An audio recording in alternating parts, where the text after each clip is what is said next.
বিগত ১৬ বছরের সীমান্ত পরিস্থিতির সঙ্গে গত ৬ মাসের পরিস্থিতির পর্যালোচনা করা হবে আসছে বিজিবি বিএসএফ মহাপরিচালক পর্যায়ের বৈঠকে। আগামী ১৭ থেকে ২১ ফেব্রুয়ারি ভারতের রাজধানী নয়াদিল্লিতে যে সীমান্ত সম্মেলন অনুষ্ঠিত হচ্ছে এটিকে সে কারণেই বিশেষ বিবেচনায় দেখছেন সংশ্লিষ্টরা।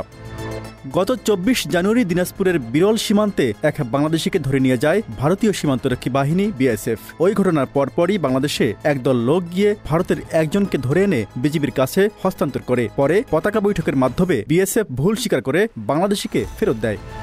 এদিকে ৫ আগস্টের পর বাংলাদেশের সঙ্গে ভারতের টানাপোড়েনের সম্পর্ক সৃষ্টি হলে এর ব্যাপক প্রভাব পড়ে সীমান্তে। হাসিনার আমলের নতজানু পররাষ্ট্রনীতি পরিহারের পর সীমান্তে ভারতের যে কোনো আগ্রাসনকেই রুখে দিচ্ছে বিজিবি। তাদের সহায়ক শক্তি হিসেবে পাশে থাকছে বাংলাদেশের সাধারণ মানুষ।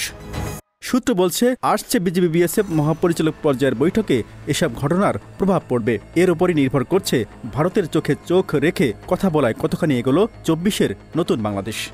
Z news, Dhaka.